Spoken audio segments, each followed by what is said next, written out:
পৃথিবীগঞ্জ নামে একটি গ্রাম ছিল। ওখানে ভীমরু নিজের মেয়ে ফাগুনিয়ার সাথে বাস করত। ফাগুনিয়ার স্বভাব খুব চঞ্চল আর খুব ভালো মেয়ের মতনই ছিল। ভীমরু একটি সাধারণ আর অসহায় বাবা ছিল। বাস করার জন্য একটা ছোট্ট কুঠির আর কুমোরের কাজ করত, মানে মাটির বাসনকোসন। কয়েকদিন হয়ে গেল ব্যবসা ভালো হচ্ছে না, তাই ভীমরু খুবই চিন্তায় রয়েছে। বাবা, তুমি কাল রাত থেকে কিছুই খাওনি, অন্তত পক্ষে কিছু জল খাবার তো খেয়ে নাও। আমি কি বলবো ফাগুনিয়া, সবার কাছে নতুন নতুন আবিষ্কার চলে এসেছে। আবিষ্কার তো ভালো কথা, এতে এত চিন্তা করার কি আছে? যবে থেকে ফ্রিজ আর এসি এসেছে তবে থেকে আমাদের মতন ছোটখাটো কুমোরের কাছ থেকে কেউ এখন আর কলসি টলসি কেনে না রে, আর না আমাদের কাছ থেকে কেউ মাটির জিনিসপত্র কিনছে। তুমি চিন্তা কেন করছো বাবা? আমি আছি তো, আমি তোমার খুব ভালো করে খেয়াল রাখবো। তুই তো খুব ভালো করেই জানিস আমি রাতের বেলা ভালো দেখতে পাই না এখন আর। ফাগুনিয়া কি করে বিয়ে হবে এই ব্যাপারেও ভীমরু খুব চিন্তায় ছিল। একদিন ফাগুনিয়াকে দেখতে ছেলের বাড়ি থেকে লোক আসে। দেখো ভীমরু, এমনিতে তো আমরা অনেক বড় বাড়ির লোক, ঠিক আছে, তাই যেখানে সেখানে আমরা সম্পর্ক গড়তে পারি না, কিন্তু ফাগুনিয়াকে আমার ছেলে জয় খুব পছন্দ করে। হ্যাঁ হ্যাঁ, নয়তো আমাদের মতো ধনী লোক তোমাদের গ্রামে পা পর্যন্ত রাখি না। আমার বড় সৌভাগ্য হবে যদি আপনার ছেলে আমার মেয়েকে বিয়ে করে তাহলে। এরই মধ্যে ফাগুনিয়া ওখানে চায়ের প্লেট আর শুকনো গলে যাওয়া বিস্কিট নিয়ে আসে। এটা কিরকম মজা করছো তুমি আমার সাথে ভীমরু? তুমি না আমাদের বাড়িতে মাটির বাসনকোসন আর কলসি নিয়ে আসতে, তাই না?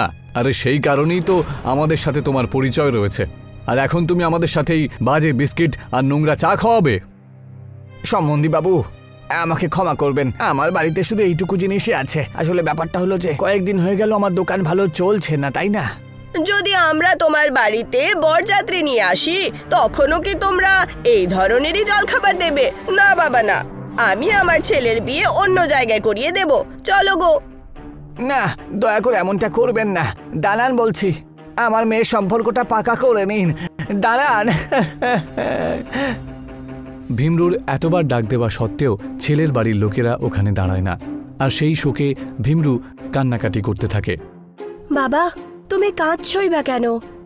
তো খুবই ছোট ব্যাপার, কিন্তু আমি তোমাকে ছেড়ে কোথাও যাব না।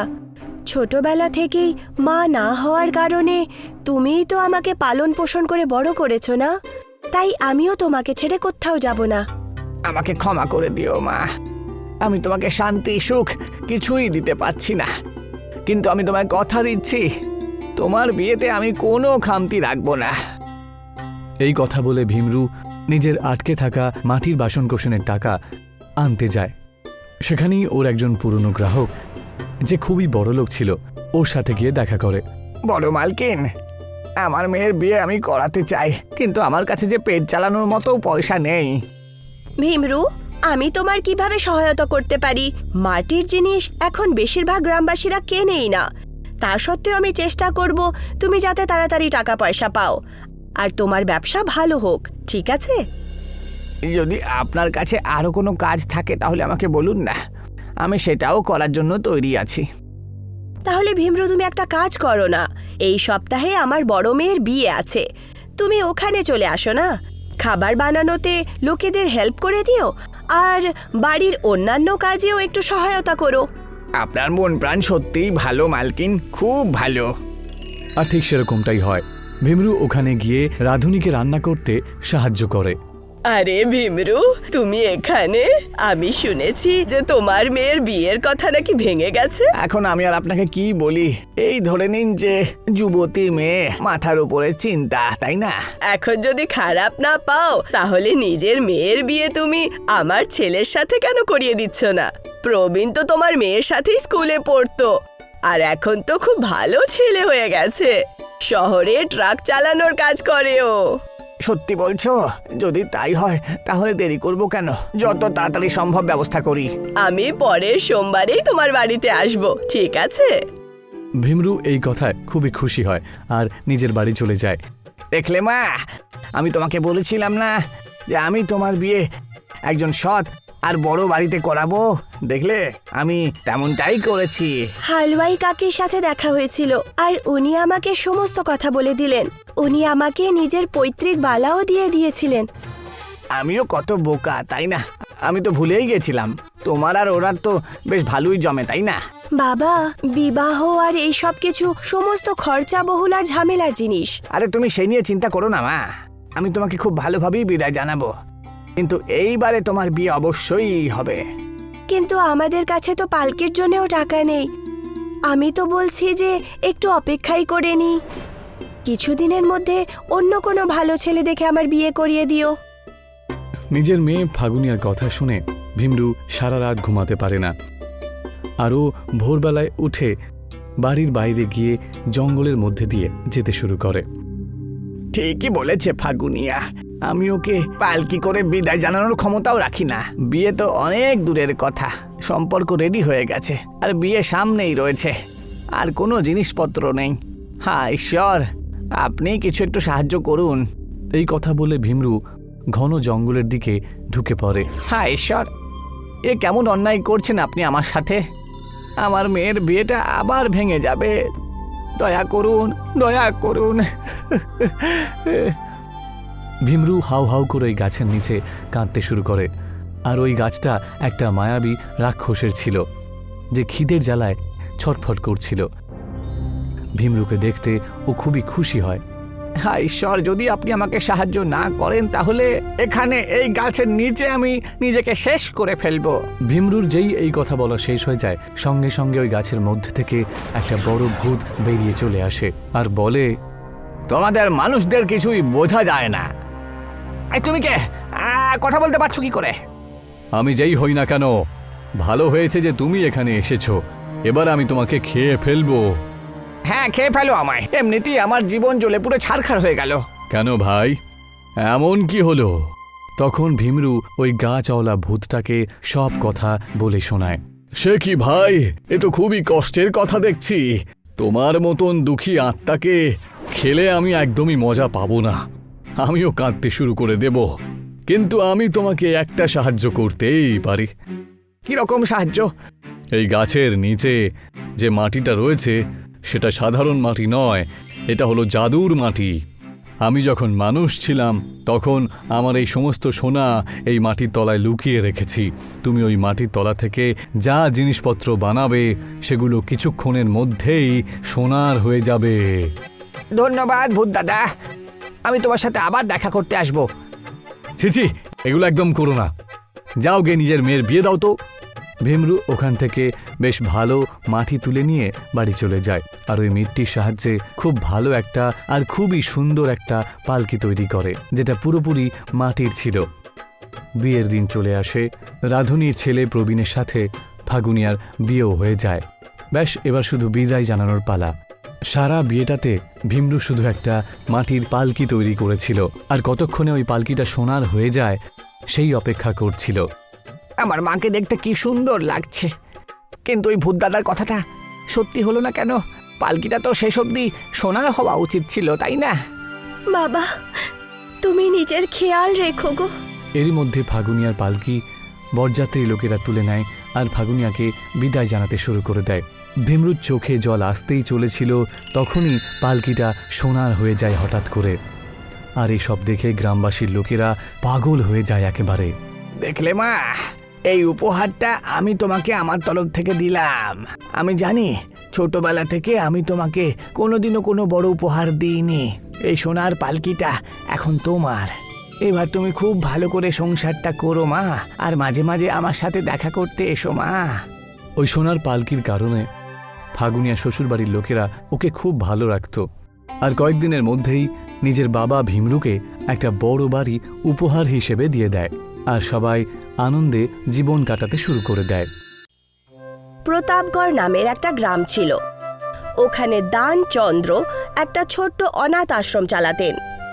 দানচন্দ্রের যেরকম নাম ছিল, উনি সেরকমই কাজ করতেন। সব সময় উনি ওই অনাথ বাচ্চাদের ভালো করে দেখাশোনা করতেন। এটাই দানচন্দ্রের জীবন ছিল। দানচন্দ্রের আশ্রমে গ্রামের অনেক লোকেদের নজর ছিল, কারণ নীলেশের বাবা দানচন্দ্রকে আশ্রম দান করেছিলেন। নীলেশ একটা ছোট্ট কুটিরে থাকতো। এই আশ্রমটা আমার বাবা দানচন্দ্রকে দান করে দিয়েছিল, আর আজকে আমার কাছে থাকার জায়গাও নেই। আর বেটা দানচন্দ্র ওই অনাথ বাচ্চাগুলোকে ধরে ধরে এখানে রেখে মানুষ করছে। আরে দানচন্দ্রকে এখন আর দোকানের লোকেরা ধারও দিচ্ছে না, বুঝেছো?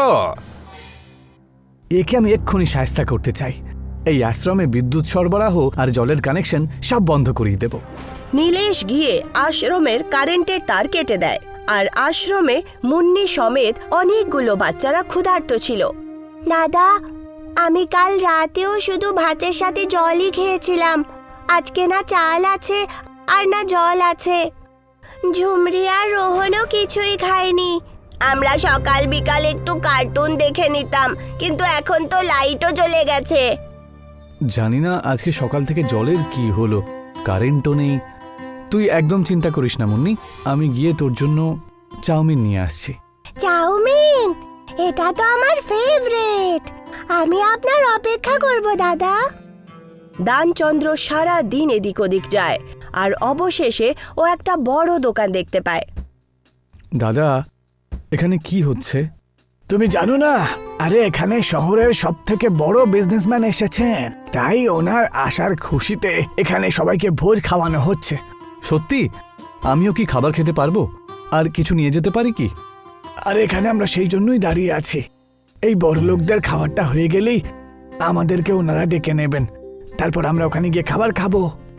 কিছুক্ষণের মধ্যেই দোকানের ভেতর থেকে চৌকিদার আওয়াজ দেয় আর বলে, চলে এসো তোমরা, তাড়াতাড়ি খেয়ে নাও আর কিছু খাবার নিয়ে চলে যেও, বেশি সময় নেই তোমাদের কাছে। নীলেশ ওখান থেকে পুরো দুদিনের খাবার নিয়ে নেয়, নিজের আর আশ্রমের জন্যেও। আর হাসি খুশি আশ্রমে গিয়ে সমস্ত কথা ওখানকার বাচ্চাদেরকে বলে, আর সবাই খুব ভালো করে খাবার খায়। সমস্ত বাচ্চারা পেট ভরে খাবার খেয়ে ঘুমিয়ে গেছিল।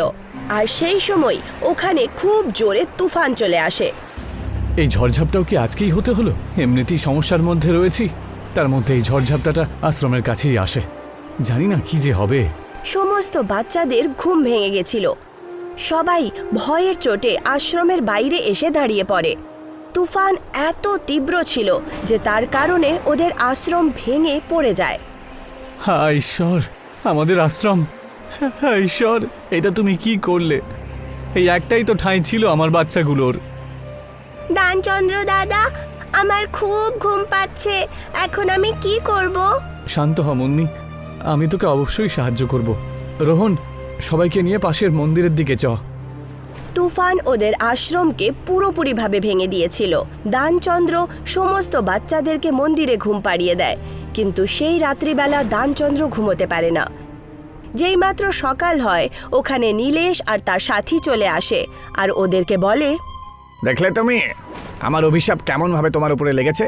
কারো জমি হরণ করে নিয়ে কারুর কখনো ভালো হয়েছে? না খাবার দাবার, না থাকার কোনো ঠিকানা। ঝড় ঝড় আর ঝড়ঝাপটা। হায় ঈশ্বর! নীলেশ আর তার সাথীও দানচন্দ্রের ওপরে উপহাস করতে লাগে। আমাদেরকে এই মন্দির থেকেও বেরোতে হবে, এখানকার পূজারীও আমাদের ব্যাপারে উল্টোপাল্টা বলে। তুই এই ব্যাপার নিয়ে এত ভাবিস না, আমি বিকেলের মধ্যে থাকার আর খাবারের ব্যবস্থা অবশ্যই করব। আমার জন্য পিৎজা নিয়ে এসো। এখানে আমরা শুকনো রুটি পাচ্ছি না, আর ওখানে রানী পিৎজা খাবে। দানচন্দ্র এদিক ওদিক ঘুরে বেড়াচ্ছিল। আশ্রম থেকে কিছু দূর যাওয়ার পর ও সেই তুফানই আবার দেখতে পায়। এই ঝড়টা এখানেও হচ্ছে, কিন্তু এটা কি করে হতে পারে? শুধু কি আমারই ক্ষতি করতে এসছে এটা? যে করে হোক এর একটা ব্যবস্থা করতে হবে। যেই মাত্র দানচন্দ্র তুফানের কাছে পৌঁছায়, ওকে মহিমা আটকে দেয় আর বলে, এই তুফানের ভেতরে কি নিজের প্রাণ দিতে চলে যাচ্ছ? দেখো, এটা খুব বড় তুফান, আর এটা তোমাকে মেরেই দেবে একেবারে। সরে যাও এখান থেকে। আপনি কে বোন? আর আপনি এখানে কি করছেন? আমার কথা ছাড়ো, তুমি এখানে কি করছো? আমি তো এখানেই থাকি। তখন দানচন্দ্র ওই মেয়েটাকে সবকিছু বলে দেয়, আর মহিমা বলে, এই তুফান আমার কারণে এসেছে। আমি ঠিক বুঝতে পারলাম না, এটা কি করে হতে পারে? আমার বাবা, যিনি এই গ্রামের জমিদার ছিলেন, উনি অনেক লোকেদের জমি হাতিয়ে নিয়েছিলেন। পুরো গ্রাম ওনার কারণে দুঃখী ছিল, আর একদিন একজন সাধুর কুটির হাতিয়ে নেওয়ার কারণে আমার বাবা শ্রাপ পেয়ে যায় আর উনি তুফান হয়ে যান। ওনার আত্মা যখনই ক্ষুধার্ত থাকে উনি তুফান হয়ে পুরো গ্রামে ছড়িয়ে পড়েন। আর ওই সাধু ওই কুটির নীলেশের পরিবারকে দিয়ে দেন আর নিজে হিমালয়ের পর্বতে তপস্যা করতে চলে যান। তাহলে এর কোনো উপায়, কোনো রাস্তা তো থাকবে যাতে এই ঝড়টাকে থামানো যায়। আমাদেরকে ওই সাধুর কুটিরে রুটি দান করতে হবে। যদি আমরা এরকম করি তাহলে এই তুফান এই সব ধ্বংসাত্মক জিনিস বন্ধ করবে। আর হ্যাঁ, শেষ জিনিস, ওই সাধু বলেছিলেন তুফান রুটি দিয়েই শান্ত হবে। আমাদেরকে ওই কুটিরে পুজো করে রুটি দান করতে হবে। ওটাকে বন্ধ করতেই হবে আমাদের। এই ব্যাপারে আমি এক্ষুনি গিয়ে নীলেশের সাথে কথা বলবো। তুমি আমার সঙ্গে চলো। দানচন্দ্র আর মহিমা নীলেশের ছোট্ট কুটিরে যায় আর ওকে ওই তুফানের সমস্ত কথা বলে দেয়। তখন নীলেশ বলে, তুমি কি আমাকে পাগল ভেবেছো নাকি? এইসব আজে বাজে গল্প তুমি আমাকে শোনাচ্ছ আর ভেবেছো আমি মরে যাবো? হ্যাঁ, আমার বাবাই তোমাকে আশ্রমটা দান করেছিল, তাই না? তার উপর এই কুঠিয়াটাও তুমি আমার কাছ থেকে চাইছো। আরে আমি তোমাকে সত্যি কথা বলছি, ওই ঝড়কে যদি আমরা শান্ত করতে না পারি তাহলে সবাই বিপদে পড়বে, কিন্তু আমি বলে রাখলাম। আচ্ছা, কিন্তু তার বদলে আমি কি পাবো? তার বদলে তুমি আমার আশ্রমে জমি নিয়ে নিও। বাহ বাবা, যখন আশ্রমটা ভালো ছিল তখন তো তুমি কিছুই করলে না, আর এখন ঝড়ের দাপটে আশ্রমটা ভেঙে চুরমার হয়ে গেছে, তাই তুমি সেটা আমাকে ফিরিয়ে দিতে চাইছো? হ্যাঁ, যখন নীলেশ মানল না তখন মহিমা বলল, আশ্রমের জমিন ছাড়ো, আমি ওই জমিদারেরই মেয়ে। তোমার জন্য একটা বড় ঘর বানিয়ে দেব আশ্রমের জায়গায়। কিন্তু তুমি যদি পরে কথার খেলাপ করো? এরকমটা মোটেই হবে না, তুমি তার চিন্তা করো না, আমি সেই জিনিসের পুরো ধ্যান রাখব। মহিমার কথা শুনে নীলেশ নিজের কুটিরে পুজো করানোর জন্য রাজি হলো। দানচন্দ্র আর মহিমা মিলে মন্দিরের পূজারীকে ডাকলেন আর তার সাথেই বাচ্চারাও সেই জায়গায় পৌঁছে যায়। আর যেইমাত্র পূজারী ওই কুটিরে যজ্ঞ করা শুরু করলেন, ওখানে জোরে আবার তুফান চলে আসে। আমাদের সবাইকে সাবধানে থাকতে হবে। দানচন্দ্র, যাও তুমি কি একটা ঘটি নিয়ে এসো। শুধু একটা রুটি কেন? সেটা দিয়ে কি হবে? তখন মহিমা বলল, ওই রুটি একটা তুফানের রূপ নিয়ে নেবে। যজ্ঞ শেষ হওয়ার পরেই রুটির তুফান আসবে। দানচন্দ্র গিয়ে বাজার থেকে রুটি নিয়ে আসে যজ্ঞের জন্যে আর ওই পূজারীকে দিয়ে দেয়। পূজারী যেই মাত্র যজ্ঞ শুরু করেন, ওই তুফান জোরে ওদের কুটিরের দিকে চলে আসে, যেটা দেখে সবাই খুব ভয় পায়। ওই ঝড় তো আমাদের দিকেই খুব দ্রুত এগিয়ে আসছে, আমাদের এখান থেকে পালাতে হবে। না, এখান থেকে কেউ কোথাও যেও না। যদি এখান থেকে কেউ নড়েছ তাহলে আমার যজ্ঞ নষ্ট হয়ে যাবে। ওই ঝড় আমাদের আর কোনো ক্ষতি করতে পারবে না। সবাই ওখানেই দাঁড়িয়ে পড়ে। ওই তুফান ওদের ওপর থেকে জোরে চলে যায়, কিন্তু কারোর কোনো ক্ষতি হয় না। কিন্তু সমস্ত বাচ্চারা ভয় পেয়ে যায়। আমার তো খুব ভয় করছে, আমারও খুব ভয় করছে। তা ওখান থেকে সত্ত্বেও একদম নড়বে না পূজারী তোমরা যজ্ঞ কেউ। চালিয়ে যান। যেইমাত্র উনি রুটি ওই যজ্ঞের আগুনে যায়, অন্যদিকে দেখে যে তুফান এখন রুটির হয়ে যায়। আমাদের যজ্ঞ সম্পূর্ণ হলো। আরে বাপরে, এতগুলো রুটি! আরে এগুলো তো বাটারের রুটি। এখন থেকে সব সময় এই তুফান রুটিরই হয়ে থাকবে, আর সেটাও এই কুঠিরের সামনে। তোমরা এখান থেকে যত ইচ্ছে রুটি নিয়ে যেতে পারো। সবকিছু শেষ হয়ে যাওয়ার পর ওখানে নীলেশ চলে আসে আর বলে, আমায় ক্ষমা করে দিও লালচন্দ্র ভাই, আমি অনেক বড় অন্যায় করেছি। এই কুঠিরের মধ্যেই তুমি তোমার আশ্রমটা খুলতে পারো। তোমার বাবা যেমন ছিল তুমিও একদম সেরকমই। এই রুটির ঝড়ের সাহায্যেই আমার বাচ্চাগুলো কখনো খালি পেটে থাকবে না। এখন থেকে আমিও তোমার সাথে আশ্রমেই থাকব আর লোকেদের সেবা করব। দানচন্দ্র ওই রুটির তুফানের সাহায্যে সমস্ত বাচ্চাদেরকে এবং অন্যদেরকে রুটি বিতরণ করে। মহিমা নিজের বাড়ি নীলেশকে দিয়ে দেয় আর নিজে ওই আশ্রমেই থাকতে শুরু করে। আরও অনেক বয়স্ক লোকেরা এবং ক্ষুধার্ত লোকেরা ওই রুটির তুফান থেকে রুটি নিয়ে খেতে শুরু করে। এক সময়ের কথা, যখন ইংরেজরা ভারতবর্ষে অত্যাচার চালিয়ে যাচ্ছিল, যারাই তার বিপক্ষে আন্দোলন করত তাদেরকে সে জেলে পুরে দিতেন। আর কতদিন এই ইংরেজদের গোলামি আমাদের সহ্য করতে হবে? এখানে রয়েছি আমরা প্রায় 14 বছর হয়ে গেল, আর কয়েকদিন পরেই আমরা এখান থেকে ছাড়া পেয়ে যাব। কিন্তু তারপর বাইরে গিয়ে আমরা কি করব? আমি তো সবার প্রথম গিয়ে আমার পরিবারের সাথে দেখা করব। আমার মেয়ে অনেকটাই বড় হয়ে গেছে নিশ্চয়ই।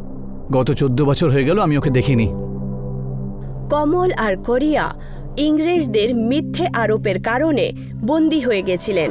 পুরো 14 বছর জেলে কাটানোর পর অবশেষে তাদের ছাড়া পাওয়ার দিন চলে গেছিল। দুজনই খুব বেশি খুশি হলো।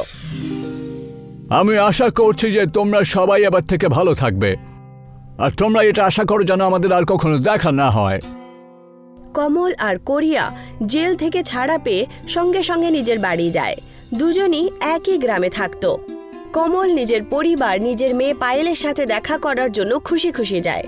কিন্তু যেই মাত্র ও ঘরে যায়, সেখানে গিয়ে দেখে যে ওখানে একটা ভাঙাচোরা বাড়ি রয়েছে। সুষমা, বিদ্যা, কোথায় আছো তোমরা দুজন? দেখো আমি এসে গেছি। কিছুক্ষণ পর্যন্ত আওয়াজ লাগানো সত্ত্বেও ওখানে কেউ আসে না। তক্ষুনি গ্রামের একজন কাকু এসে কমলকে বলে, কে বাছা তুমি? আর তুমি কাকে ডাকছো? আরে ভবঘুরে কাকা, আপনি? আপনার তো দেখছি অনেক বয়স হয়ে গেছে, আমাকে চিনতে পারছো না? আমি কমল, আজকেই জেল থেকে ছাড়া পেয়েছি। আরে এসো এসো কমল বাবা, এসো। তোমার শরীর কেমন আছে এখন? আরে সেসব বাদ দাও, আমাকে একটা কথা বলো তো, যে আমার স্ত্রী আর আমার মেয়ে কোথায়? আমি আর ওদেরকে না দেখে আমি আর থাকতে পারছি না। কি আর বলবো বাছা, তোমার জেল যাবার পরে তোমার বাড়ির অবস্থা খুবই খারাপ হয়ে যায়। সুষমা বেচারি লোকেদের বাড়িতে ঝাড় দেওয়া, বাসন মাজার কাজ করত, আর তোমার মেয়েটা পড়াশোনা করতে চাইছিল। ঈশ্বর আমার পরিবারকে অনেক কষ্ট দিয়েছে যাতে আমার পরিবার আগের মতন ভালো হয়ে যায়। কিন্তু ওরা দুজন কোথায় গেল? তোমার মেয়ে আর তোমার স্ত্রী আমাদের গ্রামের ওই জঙ্গলের কাছেই থাকে। আজকাল সুষমা ওখানে গাছের কাঠ কেটেই সংসারটা চালায়, বুঝেছো? যাও গিয়ে দেখা করে নাও। কাকুর কথা শোনা মাত্রই কমল নিজের পরিবারের সাথে দেখা করতে জঙ্গলের রাস্তায় বেরিয়ে পড়ে। আর ওখানে গিয়ে নিজের পরিবারকে খুব খারাপ অবস্থায় দেখে তার চোখ থেকে অশ্রু ঝরতে শুরু করে। সুষমা, দেখো আমি এসে গেছি, চলো বাড়ি চলো। এখন এসেছো তুমি, যখন আমাদের পরিবারই বেঁচে নেই? আর কি করব এই ঘরে গিয়ে আমরা? ওখানে খাবার দাবারও নেই, আর থাকার জন্যও জায়গা নেই। আরে তুমি সে নিয়ে চিন্তা করো না, আর আমার সঙ্গে চলো, আর পায়েলকেও সাথে নিয়ে নাও। না বাবা, আমি তো তোমাকে বাবা বলতেও লজ্জা পাচ্ছি। সবাই আমাদেরকে কথা শুনিয়ে শুনিয়ে এরকম অবস্থা করে দিয়েছে। এখন তুমি আমার সাথে তখনই দেখা করো যখন তুমি ভালো মানুষ হয়ে যাবে। কমল নিজের পরিবারকে এই অবস্থায় দেখে নিল। ও ওখান থেকে চুপচাপ দুঃখ পেয়ে চলে যায়, আর সমস্ত কথা কোরিয়াকে বলে দেয়। আমি জানি বন্ধু যে আমরা দেশের জন্য জেলে গেছি, আর সেই দেশ আমাদের আজকে এই অবস্থা করেছে। আচ্ছা, আমরা কোথাও গিয়ে যদি কাজ খুঁজি, তাও না কোথাও একটা ব্যবস্থা নিশ্চয়ই হয়ে যাবে, কোনো একটা কাজ তো পাবই।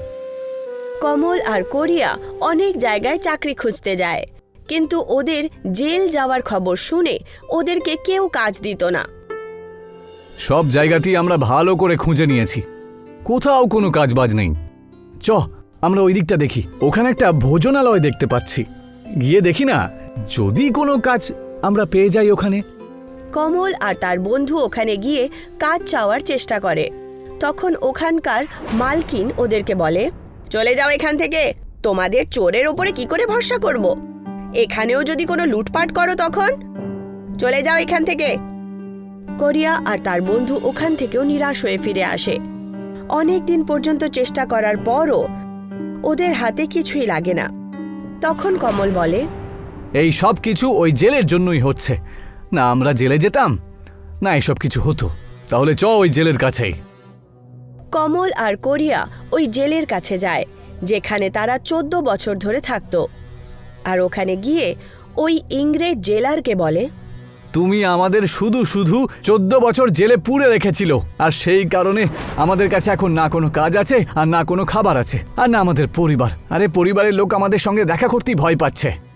তোমাদের মতন দুজন 4 আনার কয়েদি আবার এই জেলে চলে এসেছো, তোমরা কি চাও বলো তো? তোমাদেরকে আমরা কি দেব? আপনি আমাদের কাজ দিন, আর কি, না হলে আমরা তোমাকে ছাড়বো না। আরে তোমাদের সাথে দেখা করে আমার মাথা খারাপ হয়ে গেছে। সব সময় তোমাদের মতন কয়েদিরা এখানে এসে কাজের জন্য ভিক্ষা চায়। কি বললেন? আমাদের মতন আরও কেউ আছে? আচ্ছা, বলতে পারবেন ওরা কোথায় রয়েছে? আরে নিজে গিয়ে খুঁজে নাও, আমি তোমাদের চাকর নয়। কমল আর তার বন্ধু সমস্ত বেরোজগার জেলের কয়েদিদের খুঁজতে শুরু করে। দেখতে দেখতেই অনেকগুলো কয়েদি জমা করার পর কমল তাদেরকে বলে, আমাদের প্রত্যেকের কাছে কোনো কাজ নেই, কিন্তু যদি আমরা একসাথে হয়ে কোনো কাজ করি তাহলে আমাদের কাছে অনেক কাজ চলে আসতে পারে। কিন্তু কমল দাদা, আমরা কি করব বলো তো? না আমরা কিছু করতে পারি, না আমাদের কাছে কোনো জিনিস আছে কিছু করার জন্য। হ্যাঁ একদম, সমাজও আমাদেরকে অপমান করেছে, আর তার মধ্যে এখন নতুন কি করব? তোমরা কি শুধু খাবারই খেতে জানো নাকি? তাছাড়া আর কিছু জানো না? লজ্জাও করে না তোমাদের? কিন্তু ও রান্না করতেও জানে।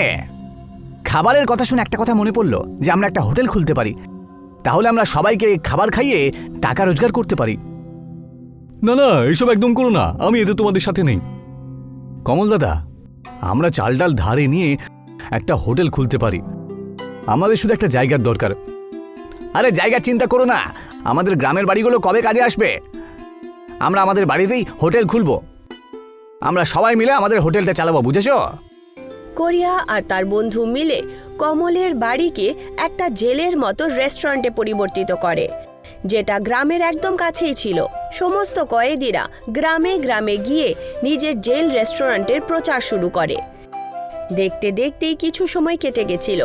কমলের এই জেল রেস্টুরেন্ট খুব ভালো চলে। কমল আর তার সাথী কয়েদিদের পরিশ্রম খুব ভালো রং আনলো। দাদা, আপনি কি আমাকে আলুর পরোটা আর সর্ষের সবজি দেবেন? হ্যাঁ অবশ্যই, পাওয়া যাবে তো।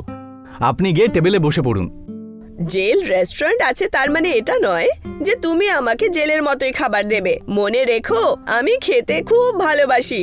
একদিকে সমস্ত জেলের কয়েদিরা খুশি ছিল যে জেলে তাদের শাস্তি কাটানোর পর এটাই একটা সময় ছিল যেখানে তারা নিজের পরিবারের সাথে জুড়ে গেছিল। কমলের পরিবারও এসে জেল রেস্টুরেন্টে পরিশ্রম করত, কিন্তু অন্যদিকে জেলের ইংরেজ জেলাররা কয়েদিদের এই খবরটা পেয়ে যায়। আমি শুনেছি জেল থেকে ছাড়া পাওয়া কয়েদিরা কিছু কাজকর্ম করছে। কি আর করবে মালিক, এদেরকে কি আবার জেলে ভরে দেব? আমি চাই ওরা শুধু আমাদের গোলাম থাকুক। খাবারে উল্টোপাল্টা মেশানোর অপরাধে ওদের গ্রেপ্তার করে নাও। আর সেরকমটাই হলো। ইংরেজ আর তার সিপাহীরা পরের দিনই জেল রেস্টুরেন্টে পৌঁছে ওদেরকে মেলামেশা খাবারের শাস্তিতে গ্রেফতার করতে পৌঁছে গেল। আমি তোমাদেরকে নকল আর বিষাক্ত খাবার তৈরি করার কারণে গ্রেপ্তার করছি। তোমাদের মতন অপদার্থ লোকেরা জেলে থাকায় ডিজার্ভ করো, বুঝতে পেরেছ? নাকি জেলের বাইরে। আর যেই মাত্র ইংরেজ জেলার আর তার সিপাহীরা ওদেরকে গ্রেফতার করতে শুরু করলো, সমস্ত গ্রামবাসীরা একত্রিত হলো আর ওদেরকে বলল, তোমরা সবাই এখান থেকে চলে যাও, না হলে তোমাদের ছাড়বো না। তোমাদেরকে আমরা শেষ করে দেব। মনে হচ্ছে তোমাদেরকেও গ্রেপ্তার করে নিতে হবে। ইংরেজের এইটুকু কথা বলার পর ওখানে দাঁড়ানো কাকু নিজের ব্যাগে রাখা দিব্যা ধুনুচির এক মুঠো নিয়ে নেন আর ওদেরকে বলেন, এই যে আমার হাতে যে দৈব ধূপকাঠির ছাই দেখতে পাচ্ছ না, এটা হলো জাদু। এটা তো জাদু রয়েছে, তাহলে তোমরা কিন্তু আর রক্ষা পাবে না বলে দিলাম। আমি এইসব বাজে কথায় কোনো বিশ্বাস রাখি না, বুঝতে পেরেছো? ওই কাকু ওদের ওপরে ওই ভস্য ফেলে দেন, যার কারণে ইংরেজরা দেখতেই পাচ্ছিল না কিছু। আরে আমি কিছু দেখতে পাচ্ছি না কেন? ও মাই গড, আমি কিছু দেখতে পাচ্ছি না কেন? আমায় ক্ষমা করে দাও, আমি এরকম অন্যায় আর কখনো করব না। এখন শুধু চোখে দেখতেই পাচ্ছ না, এখান থেকে চলে যাও, না হলে প্রাণেও বাঁচবে না। হ্যাঁ, ওই কাকুর এই জাদুই ভস্য ওই রেস্টুরেন্টকে বাঁচিয়ে ফেলল। সমস্ত গ্রামবাসীরা মিলে একতার সাথে তাদের সামনা করলো আর ওদেরকে ওই গ্রাম থেকে তাড়িয়ে দিল।